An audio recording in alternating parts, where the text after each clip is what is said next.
পটল আপনারা অনেক রকমভাবে খেয়েছেন।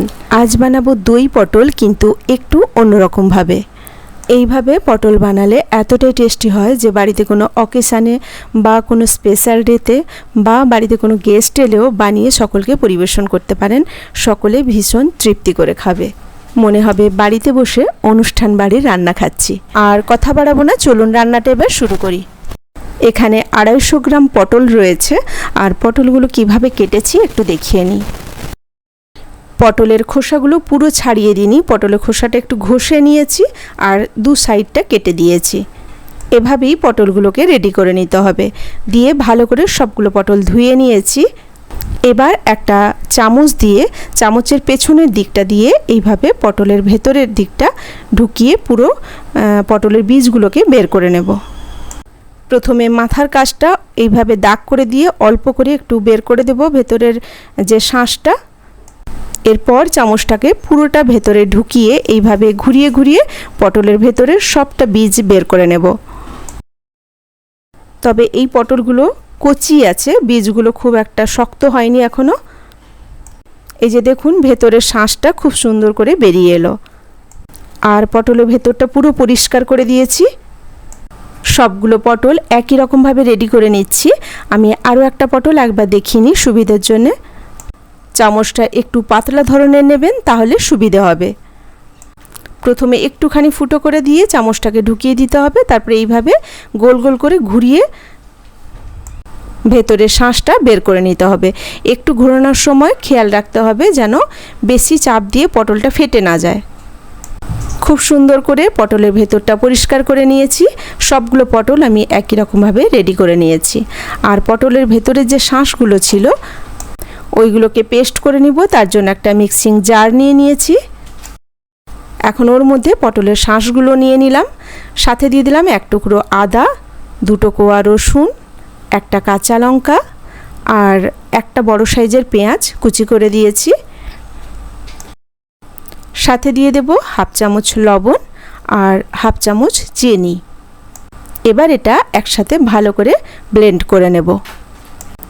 এই যে দেখুন, খুব সুন্দর করে পেস্ট করে নিয়েছি। তবে এইটা কিন্তু একটু খোঁচা খোঁচা এরকমই থাকবে, একদম ফাইন পেস্ট করবেন না। এরকম একটু খোঁচা খোঁচা থাকলে খেতে ভালো লাগবে। যে পটলগুলো রেডি করে রেখেছিলাম ওর মধ্যে পরিমাণ মতো নুন আর হলুদ দিয়ে ভালো করে পটলটা মাখিয়ে নেব। একটু হাত দিয়ে ভালো করে ঘষে ঘষে পটলের ভেতর বাইর ভালো করে মাখিয়ে নিলাম। সাথে আর একটা মশলা রেডি করে নেব। 1 চামচ পোস্তর সাথে 4টে কাজু, এটাও ভালো করে মিক্সিতে পেস্ট করে নিয়েছি। এবার গ্যাসে কড়াই বসিয়ে দিলাম, দিয়ে দিলাম সর্ষের তেল। অল্প করে একটু কালো জিরে দিয়েছি। কালো জিরের খুব সুন্দর একটা ভাজা গন্ধ বেরোলেই ওর মধ্যে পেস্ট করে রাখা পটলের বীজটা দিয়ে দিব।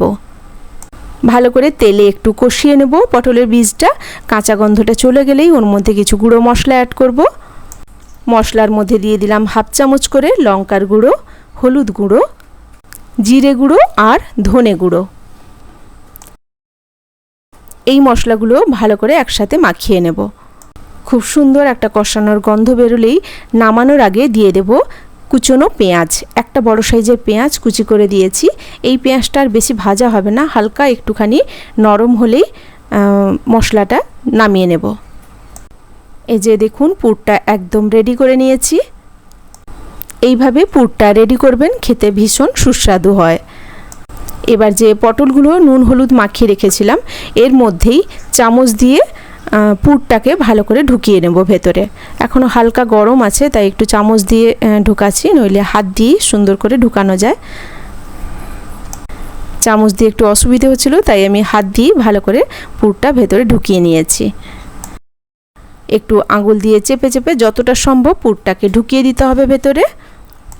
তবে পুরটা কিন্তু একদম মুখ অবধি ভর্তি করবেন না, মুখ থেকে বেশ খানিকটা ভেতর অবধি ভর্তি করে একটু আঙুল দিয়ে ঠেলে রেখে দিতে হবে। মুখের কাছটা কিছুটা কিন্তু ফাঁকাই রাখবেন, নইলে ভাজার সময় মশলাটা বেরিয়ে চলে যেতে পারে। এবার কড়াইতে সর্ষের তেল দিয়ে দিয়েছি। তেলটা ভালো করে গরম হয়ে গেলেই ওর মধ্যে একে একে পটলগুলো ছেড়ে দেব। পটলের মুখগুলো একটু ওপরের দিকে রাখবেন। যেভাবে আমি পটলগুলো রাখছি এভাবে মুখটা উপরের দিকে আর পেছনটা নিচের দিকে থাকলে পটলের যে ভেতরের যে পুরটা আছে সেটা কিন্তু চট করে বেরিয়ে আসবে না। গ্যাসের ফ্লেমটা মিডিয়াম করে ঢাকনা দিয়ে দিয়েছি 2-3 মিনিটের জন্যে। ঢাকনা তুলে এবার পটলগুলোকে উল্টে দেব। পুরটাকে একটু ভেতর অবধি দিতে বলেছি, এই যে গরমের তাপে হালকা একটু সামনের দিকে চলে আসছে কিন্তু বেরিয়ে যায়নি। পটলগুলোকে সাবধানে উল্টে দেব, দিয়ে এপিট ওপিট ভালো করে লাল লাল করে ভেজে পটলগুলো তুলে নেব। সবগুলো পটল আমি ভেজে তুলে নিয়েছি। বাকি যে অল্প একটু তেল ছিল ওর মধ্যেই প্রথমে দিয়ে দিলাম তেজপাতা, গোটা গরম মশলা দিয়ে দিলাম, যার মধ্যে একটা লবঙ্গ, 2টো এলাচ আর দারচিনি আছে।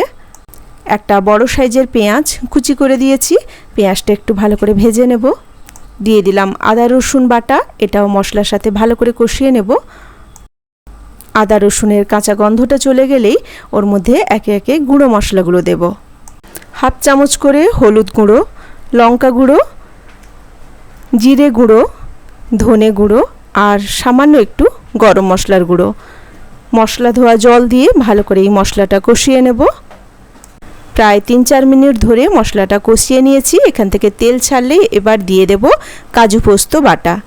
কাজু পোস্ত বাটাটা দিয়েও আরও একটুক্ষণ কষিয়ে নিতে হবে। কাজু পোস্তর কাঁচা গন্ধটা চলে গেলেই ওর মধ্যে দিয়ে দেব টক দই। চায়ের কাপে প্রায় 1 কাপ টক দই দিয়েছি, ভালো করে ফেটিয়ে টক দইটা দিতে হবে। টক দইটা দিয়ে আরও কিছুক্ষণ কষিয়ে নিতে হবে। এই সময় গ্যাসের ফ্লেমটা একদম লো রাখবে। আর দইটা যদি ফ্রিজে থাকে সেক্ষেত্রে একটু আগে থেকে বের করে ভালো করে ফেটিয়ে তারপরে তরকারিতে দেবেন, তাহলে আর কেটে যাওয়ার কোনো সম্ভাবনা থাকবে না। দই দেওয়ার পরে আরও কিছুক্ষণ আমি কষিয়ে নিয়েছি, প্রায় 3-4 মিনিট ধরে মশলাটা কষানো হয়ে গেছে। দই দেওয়ার পরে এবার মশলার ওপরে খুব সুন্দর তেল ছেড়ে দিয়েছে। এই অবস্থায় দিয়ে দিলাম 1/2 চামচ লবণ আর 1/2 চামচ চিনি। নুন আর চিনিটা ভালো করে মাখিয়ে নেব।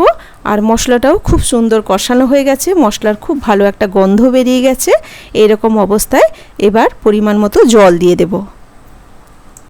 এখানে আমি 1 বাটি জল দিলাম, কারণ পটলটা তো সব কিছু রেডি করা আছে, পটল ভাজাও আছে, সেদ্ধও হয়ে গেছে। মশলাটা ভালো করে জলের সাথে মাখিয়ে একে একে পটলগুলো ছেড়ে দেব।